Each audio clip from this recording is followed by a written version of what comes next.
Hey folks, how's it going? Hope you're getting ready for a lovely 4th of July weekday. Yeah, the following video I replace the power cord on my venerable Weller 8200N soldering gun. And the replacement cord is a Husky brand available at Home Depot. It's pretty heavy duty and can handle appliances and equipment that probably draw more power than the Weller gun, but hey, you know what? It looked good, and it ended up fitting the gun really well, so I'm pretty pleased with it. Anyway, I'll place a link in the description to the power cord, so if you need to replace a cord on something, you can check this one out. Anyway, during the course of the video, I will take apart the soldering gun, and you'll get to see the the components of it, the internals, including the trigger mechanism.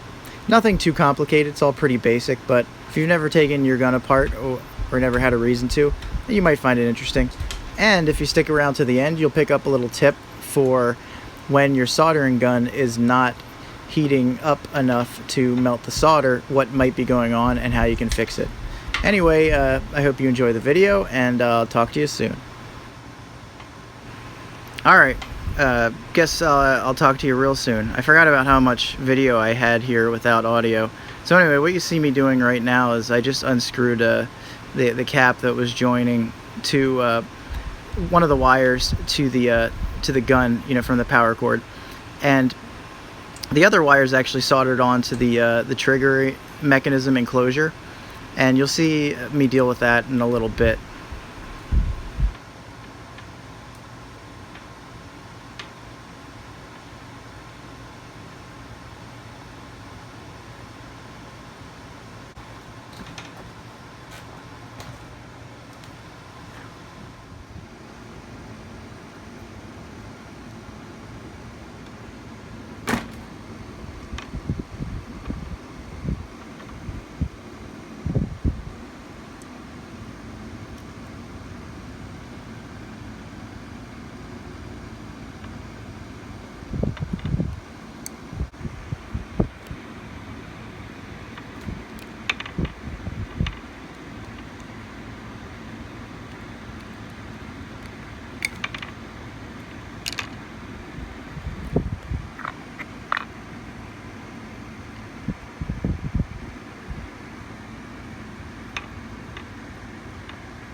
When I first opened this up off camera, this actually fell apart and I had to put it back together.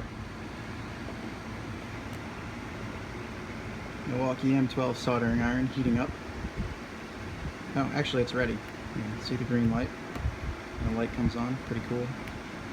I put the small electronics soldering tip on it. And I'm actually using the soldering iron to solder another soldering iron, which is poetic, I guess. I tried to remove the connection here to the old wire, to the old power cord, and I mostly got it off, but it was soldered on there, so I'm actually going to try to heat it up with this soldering iron and quickly pull it off while it's still hot. Success!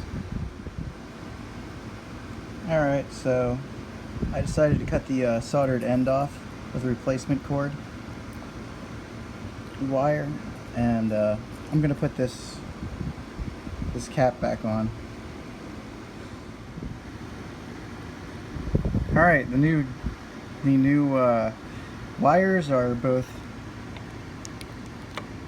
screwed and soldered into place, so should be good to go. I'm gonna close it up and turn it on, see what happens.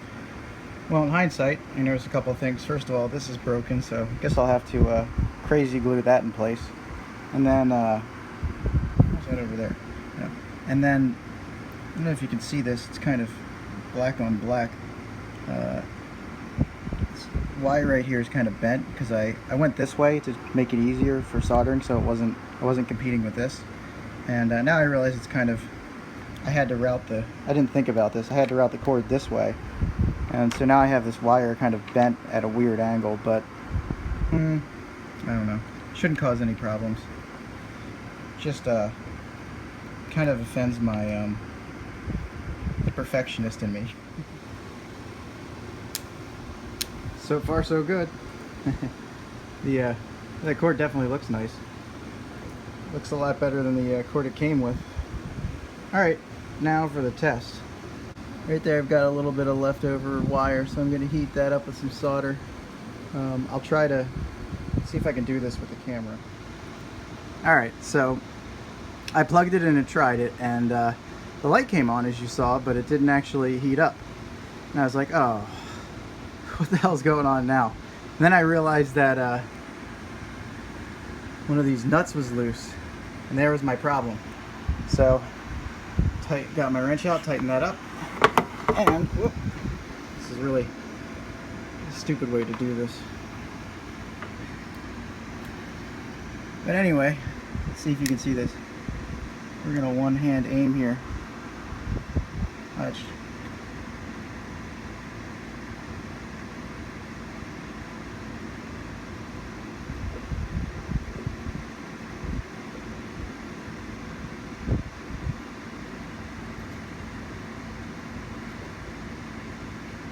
Yep, no problem.